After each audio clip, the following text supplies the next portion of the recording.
Breaking news are happening now.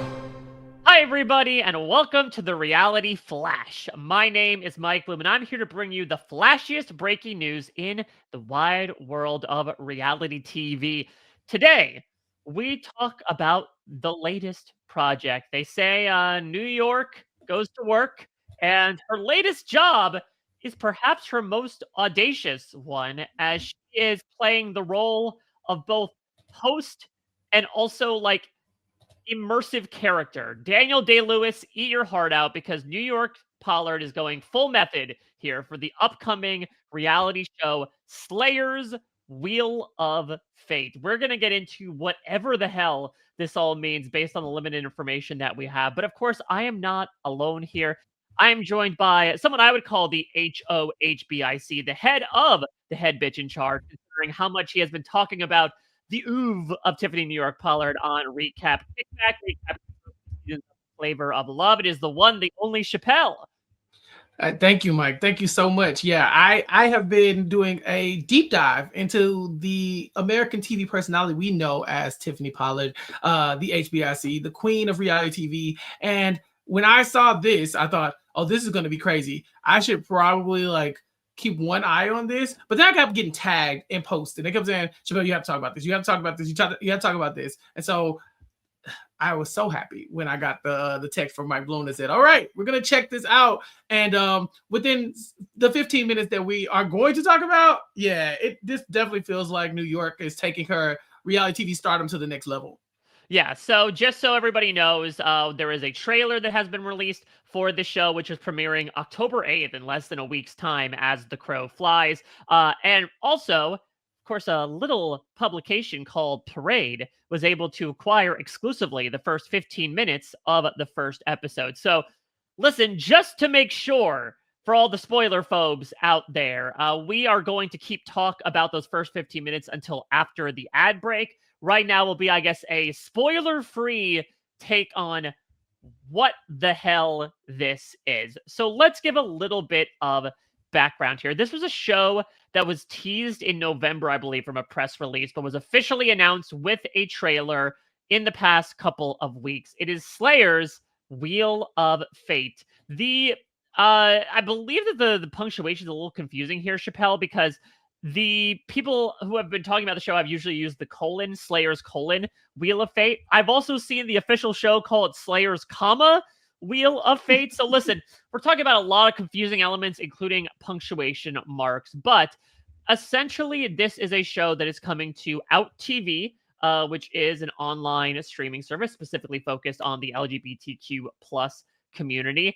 And it stars New York, who is living in a fantasy world. And that is not to say about any delusion she might have, Chappell. This is literal.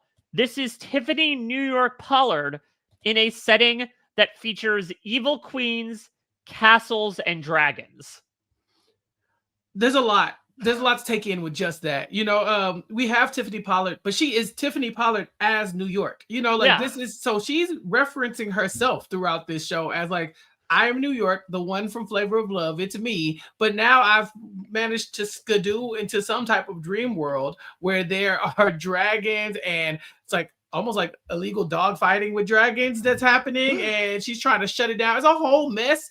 But New York coming out as the host of this show it's such a shock, because it's what does any of this have to do with New York except that she probably the most ridiculous person in the world and somebody who you could easily see hosting something like this.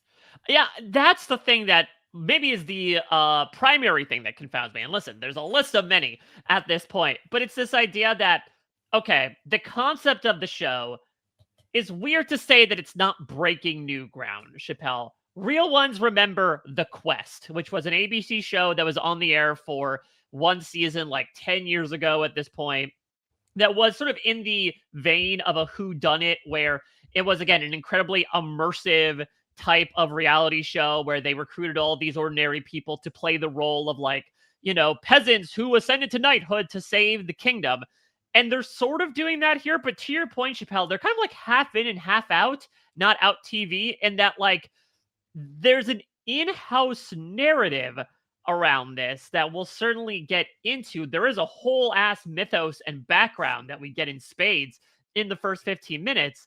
But then, like, at the same time, it's New York. It's saying as if Tiffany New York Pollard flat out like Connecticut Yankee and King Arthur's courted herself, appeared randomly in this medieval setting, and has now brought it into the real world. Dragons are real, according to New York. I mean, quite literally, she says in the teaser that the losers will get fed to a dragon. That's not a metaphor. And we see Chappell, perhaps the thing that they sunk the most budget into for this, besides New York's pay, which is, it's not animatronic, right? It's just a person in a very elaborate costume. It has to be. Right. And then we even get some anime flashbacks of New York's adventures getting to this point. So yeah, this is so elaborate, but I love that the show almost doesn't acknowledge that New York is making all this shit up. You know, like it's like if you were on Survivor and Jeff Probst was like, you just got marooned by. He didn't give you any information about what you were about to do. There was no explanation about tribal council. He's like, if anything, he just tells you how you got there, and that's all. They don't come in and say, hey, y'all, this is made up. New York is talking to us as if the dragon lady is about to come and have you eaten tomorrow, and there's nothing she can do about it, and some of you literally will die. And quite frankly, I don't know. Maybe they will.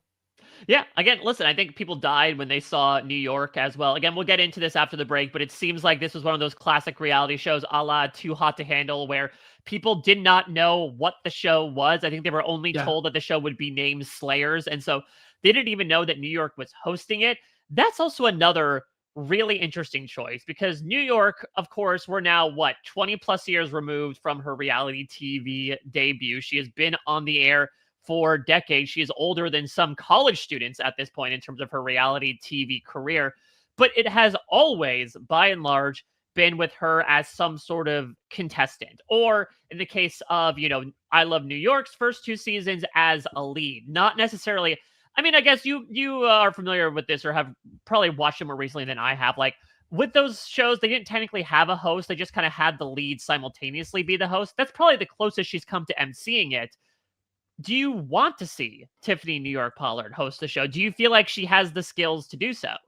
Well, she is one of the most animated people in television history. That's why she goes from Flavor of Love to the host of other reality shows that she ends up doing. But yeah, you're right. She never is in a hosting spot. She just ends up like kind of like the star of the show. And so I think there's no better way of really highlighting what New York is good at than saying, okay, New York, you're in charge. You lead the story, and the rest of the people will follow your lead. And I don't think you can fail at that point. You said she was like almost like the person of interest for like I Love New York. And that made sense, right? It put her at the forefront of the show. But no, she is in the Jeff Probst spot now. She is telling all the people what they need to know, and they're coming to her for answers, for explanations about the different like iterations of the game, the different competitions, the slays, the mini slays, all that good stuff. And so, yeah, we're going to get a lot of New York. And I think letting her carry a show like this makes total sense. It's why she's so famous now. Yeah, I mean, that's the other big thing is New York has obviously been able to put in a lot of work, especially like in the wake of her iconic appearance on Celebrity Big Brother. She's done a couple things, I think most prominently House of Villains. Do you think this is any sort of flag one way or the other as to like, could she pop up on a Traitors? I think like she is one of the biggest wish list items for a lot of reality TV fans out there. Do you think this helps or hurts the argument that she'll be heading to a different castle in Scotland? Ooh, okay. It definitely can't hurt, right? There's nothing New York is going to do on this show that says, you know what, she's not good TV. Maybe she shouldn't be interacting with other crazy people. No, this is just going to be one more stamp in her, like, very elaborate, like, passport of shows that she's been doing. I think that people have been clamoring for New York based off of her, like, just the strength of her resume so far, but not necessarily for recent things. She's on House of Villains almost as a mainstay, but I don't say like it's kind of still like a footnote in her career. I think that New York gets looked at for shows like The Traitors because of all the things she did to get to this point. And this is just one more thing to say, hey, look at me. Don't forget that New York is still the HBIC. I hope so, because I think the other side of that would be maybe from her perspective being like, I could do all these other shows where I am the spotlight as opposed to being on The Traitors and like hope that I'm the spotlight. I'll make the good TV to make sure that I am, but if I'm a faithful, how many episodes am I going to last? She might be someone that if she gets onto Traitors would put it mandatory in her rider to make sure that she is a traitor so that she lasts as long as she can. She needs to come in like halfway through the game, because really does. Yeah, there are so many reasons to vote out someone like New York from the Traitors, just because she is the personality that you're going to get every time. Where some of these people are going to come in and they're going to be very game focused. They're going to be, trying to shed their like image from whatever other show they're coming from, or maybe, or maybe thinking about their brand. New York's brand is chaos. It's fun, and that's not the type of person you probably want to play a Traitors with, but that is definitely the type of person you want to watch play the Traitors. And so, yeah, if you're going to bring her back, you got to give her a chance to shine. I think after watching this, there will be no doubt that they'll give her everything that she wants in her contract and more. Well, I think what's also very interesting around this show is, again, this is on OutTV, a network that is primarily about LGBTQ plus content. And obviously, New York, I'm very much speaking out of turn, but does kind of feel like an icon of that community. Again, she is the queen of reality TV. But I don't know if I realize this, Chappell. Again, you have your finger on the New York pulse more than I do. But I realize maybe in retrospect, there might be other pronouns that we should be using for New York, considering that in a very recent interview with Pink News, they officially came out as non-binary. I believe they've said comments in the past about their gender identity, how some days they identify as male, sometimes they identify more as female. But again, it makes kind of OutTV the perfect network for New York as well, considering this beautiful revelation.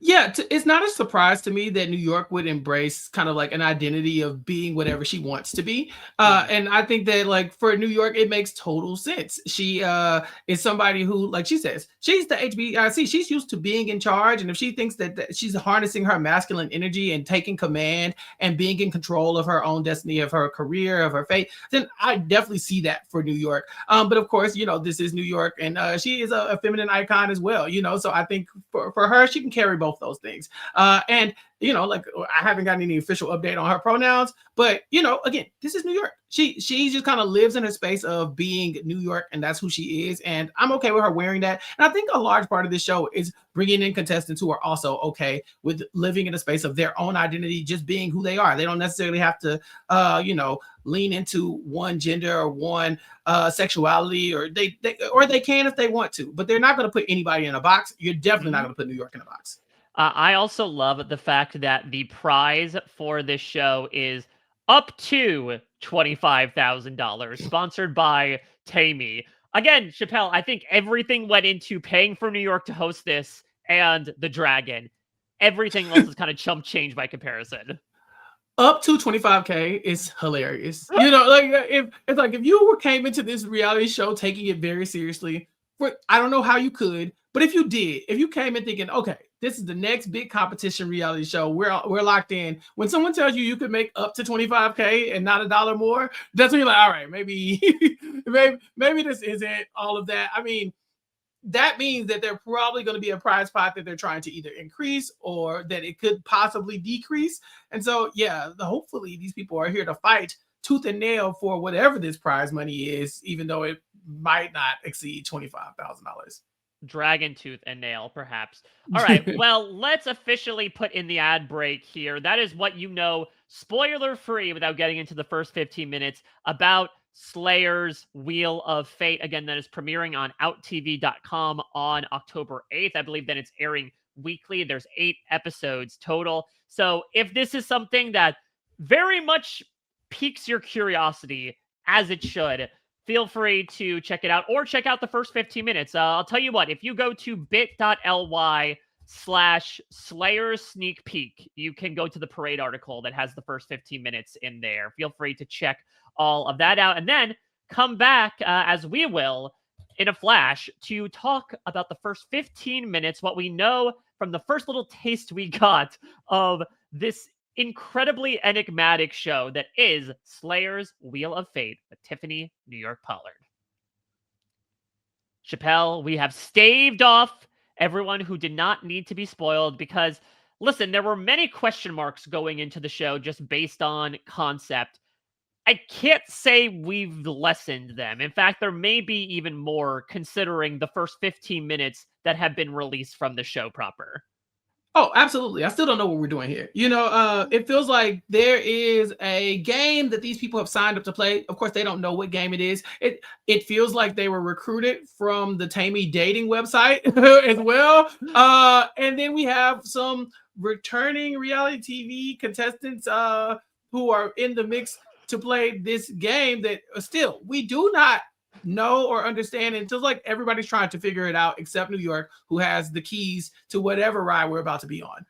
Yeah, so let's get into at least the way these people are introduced. These 10 people, 10 successful queers from very different backgrounds, as New York will narrate, taking a party bus to God knows where. But as you mentioned, it seems like we've gotten a couple of storylines going on. We have two people who know each other. I guess they had competed on another show together. Doesn't sound like they necessarily got along, but hey, listen, we're watching the Big Brother Amazing Race season. Pre-existing relationships can get washed away when a new concept comes about. I guess the biggest to do is the fact that Big Brother Canada does not live on, but its alumni do, as John Michael, who, if you don't remember, was the first boot from Big Brother Canada season 11, is now on this show, making his reality TV return. I always am so intrigued, Chappell, as to like what shows people can mention on other reality shows. I think, unfortunately, it speaks to the status condition of Big Brother Canada that it didn't need to be cleared necessarily with anybody to outright mention the show. Yeah, and then, no disrespect to John Michael, but he was on Big Brother Canada when they took away the live feeds, basically. So, it'd be hard to verify. Like Big Brother Canada is not looking out for anything that he's saying. They probably have forgotten that he was going to be on the show. And I like this for John Michael, because if you're on a show like Big Brother and you don't get the live feeds, then we really don't meet you until you're about to get eliminated. We don't know why. We have very limited time. They were giving us those little, quick bites every now and then of live feeds. But the first boot, you never quite get an understanding for who they are. And so hopefully this chance or this time will be a chance for us to get to know John Michael in a different sense and see if he has some game to him. Because based off of what we saw in BB Can 11, there wasn't much to go off of.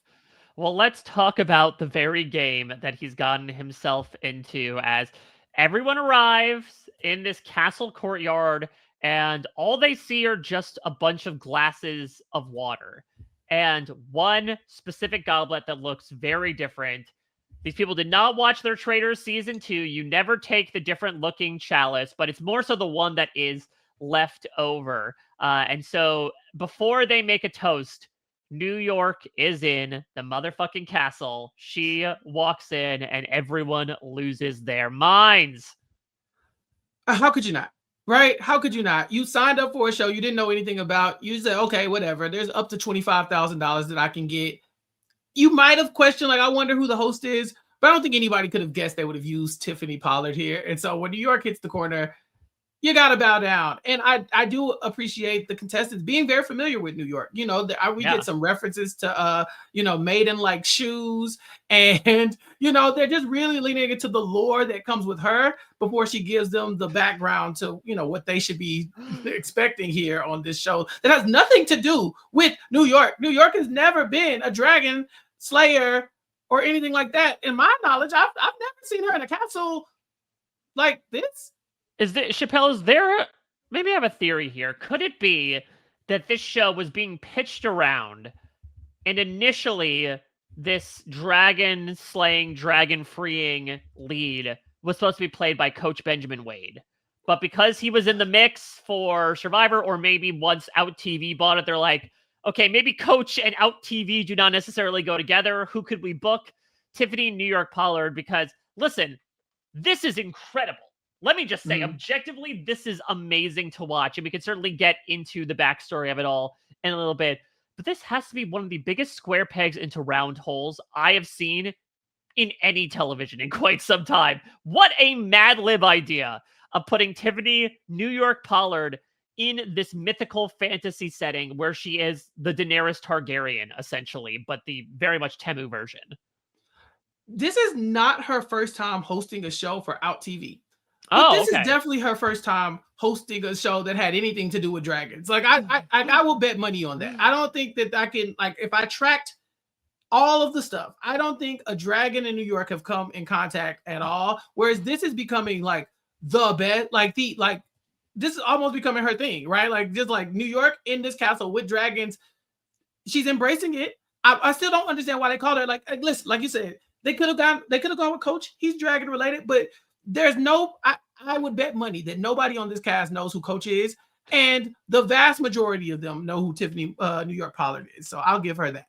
All right, so Chappell, we need to do our own lore dump here because there's a whole background. This is like the Lord of the Rings, where you need like you need Galadriel to come over and give the voiceover as to everything that happened, but instead we get New York, and it is done with laughable animation. Like this is so bad it can't be generated by AI. You know, like this is done by someone that learned Flash overnight, through one of those random movie making softwares in 1995, and made this entire animated backstory. But let me regale you with a tale here, a dragon tale, perhaps, because apparently Tiffany New York Pollard, listen, she has limited room in her heart. But the room that she does have is filled with dragon's fire. That apparently there is this woman named Queen Karen who is a gambling lady, but as a result has essentially made like a cockfighting ring with, which is perfect for OutTV, but with dragons. And so New York sort of plays the PETA role here, very much wants the freedom of the dragons. And so Queen Karen, always one to make a bet, decides to do one with New York here. New York is allowed to hang around in Castle Chaos, which is Queen Karen's estate, but she must recruit at least one Slayer, which is a big question I also have. If multiple people have to split $25,000 at the end of this, like, good Lord. But whichever group makes it to the end will defeat Queen Karen, free the dragons, and let New York keep Castle Chaos for herself. Did I miss anything of this labyrinthian-like tale, Chappell? I mean, the only other thing that stands out is that she went to Tammy to do it. She went to Tammy to recruit. She's like, yeah. The first thing I realized was there's a dating app for queer people, and I was like, I need to find contestants from there. So I'd imagine that many of these contestants are recruits. I mean, not to say. I don't think it necessarily be like who wants to apply for the show with a dragon and New York. Right, even though they didn't know about New York, and I'm sure they didn't know about the dragon. So yeah, I think she goes on this dating app. She finds people, and one or multiple Slayers will try to make it to the end to take down the nasty, crusty, sour-faced bitch named Queen Karen, who reminds New York of a woman named Pumpkin. Yeah, I love that reference. Again, there's a lot of assumptions you have to come in with this show. You have to have a base level understanding of Tiffany New York Pollard. I don't know if there are people that just got hooked in by the pure dragons concept, but in case you weren't, you need to know who Pumpkin is. It's arguably New York's most iconic moment, even through 20 plus years of reality TV. Do you think that like which came first? Do you think New York said that and then they had to animate Queen Karen to look like Pumpkin? Do you think Pumpkin could show up as a live action version of Queen Karen at the end? Pumpkin would be wild to do that. If I was Pumpkin, I would never want to be seen anywhere near New York. I think their legacies are tied to each other. And that's unfortunate for Pumpkin because New York will go on and turn it into this elaborate career, putting her in the reality TV Hall of Fame, basically, in New York. And Pumpkin just to be a running joke that New York can throw out whenever she's talking about her ops, even if they're in a fictional dragon world that she just made up for this TV show. Yeah, exactly. So we don't really get a sense as to how any of this works. Let's talk about actually the titular Wheel of Fate. That's something that New York briefly teased. We did not see it in the first 15 minutes, but sort of shades of Battle Camp, Chappell, right? That like at the end of each episode, one person spins the Wheel of Fate and they might be eliminated because of it. My assumption is either the wheel will land on them getting outright eliminated or they could pick somebody to be eliminated, or maybe not. Again, we don't freaking know, but I guess the Wheel of Fate, despite it being barely mentioned, is the centerpiece of this entire thing. Yeah, in Battle Camp, it was that you had multiple opportunities to keep your name off of the wheel altogether. You didn't want your name on the wheel, but if you ever suffered a punishment or something like that, then your name would go on the wheel. And if they spun it and it landed on you, you could be eliminated from the game. Your team could be eliminated, basically decimated if they just are unlucky. And your goal is to keep your name off the wheel. I haven't quite figured out if your goal is to keep your name off the wheel or if you want to be on the wheel so you can make a decision about something.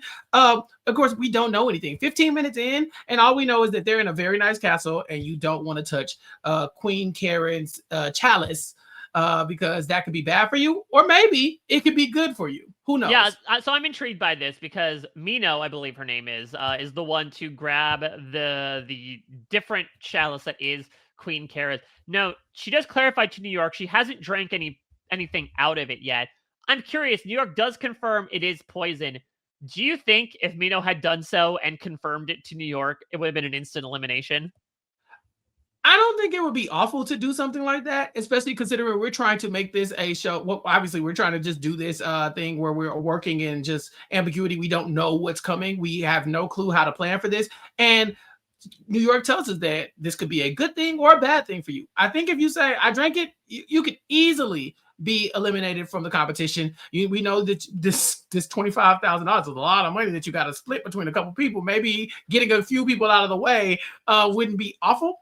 But she didn't drink from the chalice, and instead she gets to open a dragon egg that may or may not have something good or bad in the dragon egg as well. I am obsessed with this because, again, this is all so perplexing. Like, you mentioned at the very beginning, but we're dropped into the middle of so many different things. We're really alongside the contestants that we have no idea what is going on. As Mino gets brought over, and New York says, okay, well, in doing this, you actually are the sole arbiter of your fate in the first mini sleigh. Okay, what's a mini sleigh? I guess it's just this random thing you get to do. Hey, here's a paper mache lump in the corner that's a dragon egg. Again, the budget proportions are very much showing already when it comes to the series. Do you want to poke it and reach inside for whatever it is? Could it be good? Could it be bad? And of course, it's day one. Let's take the gamble. Blah blah blah. Mino does this. Cracks open the dragon egg, and inside the actual dragon egg is $1,000 in cash, covered in dragon goo, covered in like albumin. I don't know, because we'll find out later that the bedroom is sponsored by a lube company. Like maybe they just poured a bunch of it in there to create whatever slime they use for the dragon amniotic fluid. Why did you slime the money? Like Mike, that is not the real money. That is Monopoly money, damn it. That's prop money. It's gotta be. Because why would you be like, and Mino, you get to keep that the rest of the game. Mino now has to go clean the money off and like put it in our pocket. Flavor of love, baby. Listen, whatever it takes to get that cash. And I'm curious now, was this part of the $25,000? Again, right. Up to is really operative term. Yeah. And I guess there could have been a punishment here. We will never know. But I assume they do this to incentivize people to be gamblers in this game, right? Like you saw Mino get a reward for taking a risk. So I think, you think, okay, well, Mino got $1,000. Maybe there's something else for me. I personally would not be willing to take any risk in the game where the consequence is getting eaten by a dragon. But it worked out for Mino. I wonder if anybody else is going to be as risky now that we've seen what the reward could be. Yeah, and that's, again, what you do as a producer, right? You throw something in early on, gambler's fallacy of like, oh, this one's really paying off. It's on a hot streak. And then that's the moment the rug gets pulled out from under them. There's really not else a lot to this first 15 minutes. They bunk down in the bedroom that Lube built, I suppose, and then realize, oh, no, there's only 9 beds. One of us is going home tonight. But that's pretty much it. Again, I don't think anything was really clarified in this besides the fact that Chappell, we are in for a very distinctive taste of reality TV. And I think that's what most piques my interest about Slayer's Wheel of Fate, Fortune. I almost said Wheel of Fortune, but it feels like there's a lot of letters to still fill in this proverbial phrase because it's just, maybe it's the New York of all, but it's giving so much to me before the reality TV bubble burst and every show under the sun was being made. This was a concept purely out of that. Yeah, Chantel and I over on Recap Kickback, my podcast, we have been chronicling the journey of New York by starting with watching Flavor of Love season 1, because Chantel has never seen it. She went up until this year, until a few weeks ago, not knowing how New York got famous at all. She didn't know about Pumpkin. She had no clue like how this happened. I don't know. So Chantel and I decided to explore that and to get into all the lore that built New York. And it was very much a ride through the history of reality TV when reality TV was a lot messier. It was built on mess. They were inventing the format basically back then. And so we saw people who were way messier. Then we saw people in season 2 of The Flavor of Love where they came in and knowing that this was going to be a big TV deal for them, and they leaned into the mess there too. So we've been on an incredible ride, and this just feels so much like that, where these people are not here to they're not necessarily here to be gamers, but they're definitely here to like be on screen and get the most sound bites, to make the most mess, and to kind of just live in infamy in this space. Now, if they ever become huge reality TV stars from this, I'd be very surprised. But at the same time, these are the type of shows that made New York who she is. And so it's on brand for me as far as I'm concerned, that New York would be hosting something as cartoonish as this. Oh, yeah. Lock in at least 2 of them to show up on a Bryson Wen poster in the next, 2 to 3 years of, so-and-so from Slayer's Wheel of Fate. If we don't get Mino and Nelly B, then Bryson Wen need to reevaluate what they're doing, because they know each other. This could be a potential alliance from a previous game, and it's a little messy. Mino quickly tells the other contestants that she knows Nelly B from another game. And one of the standouts that we get, because we get a few contestants with some sound bites. One of the earliest confessional people we get is Lou saying it's given alliance, and I don't like that. And so already, I think the stars are starting to step out and be seen in the show. Oh, the other person I wanted to talk to you about, Mike, was Ariana, whose whole bit is, I don't like anybody. I'm never going to like anybody. Yeah, really taking I'm not here to make friends to a whole new level. Her first thing that we ever hear her say is, I'm attracted to nobody here, and I don't like anybody here either. And by the end, I think she's saying, I'm still not attracted to any of these people, and I don't want to be attracted to any of them moving on. I don't want to like them. Like, I don't know where we got Ariana from, but more Ariana, please. Yeah, I love this. I love the concept of someone being held hostage, not by the concept, but just by the pure idea of going on to reality television. I'm not sure what they thought they signed up for, but granted, I don't know what any of us signed up for as well watching this show. So if this has tickled your fancy, feel free to check out the whole thing when it starts premiering on October 8th on OutTV.com. Chappell, anything else you want to talk about with regards to this show or Tiffany New York Pollard? And what would you like to plug for the listeners out there? Nothing else about this show. I will be checking it out. I guess I need to go to outtv.com. I don't know if you need a subscription or what, but we'll figure it out. And yeah, I'll check it out. So tweet me at Recap Kickback or whatever on every platform if you want to talk about this show, or you want to say like, oh, I'm watching it and I'm enjoying it, or you need to cover it. Just let me know at Recap Kickback on all social media platforms. And then, of course, if you want to check out our journey into the history of Tiffany New York Pollard, please subscribe to Recap Kickback. That's at recapkickback.com, or you can go to our YouTube page, youtube.com/@recapkickback, where you can watch Chantel and I live every week or so, talking about The Flavor of Love, and then eventually I Love New York, and that entire VH1 cinematic universe that Flavor Flav and New York spawned. And so check that out on our YouTube page, and then let us know in the comments what you think. Again, Chantel has not been spoiled, so she doesn't know anything that's coming. So don't get in our comments telling Chantel what's happening,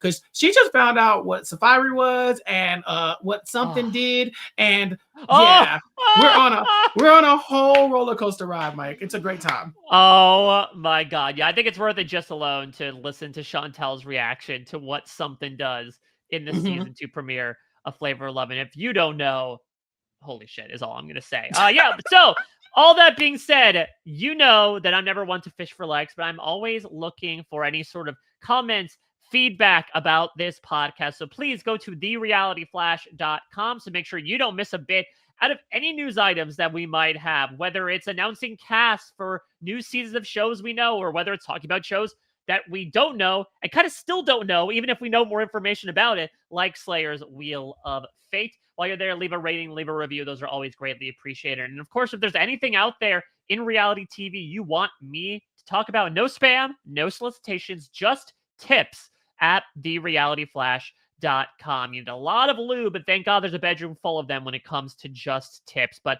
let me know any information you might hear out on the world of unscripted TV, and hopefully I'll be able to talk about it in a future episode of The Reality Flash. But that's going to do it for this episode of The Reality Flash. Chappell, thank you. Sometimes you just kind of need a sounding board to puzzle through whatever the hell you just watched, and I found one of the best sounding boards out there in you. So thank you so much for taking the time to come on with me, give us a little bit of background into New York, and figure out where the hell she's going next. And who knows what that is. But you can definitely catch her on the next season of House of Villains, because they'll never leave her alone. Exactly. So from out of the castle back into the house, whenever that is coming. But if you want your taste of New York, you got it right now on OutTV. That's going to do it for this week's episode of The Reality Flash. I'll be back in your eyes and your ears soon with more reality TV news as it breaks. Until next time, everybody, you've just been flashed. This is RHAP. We know reality TV.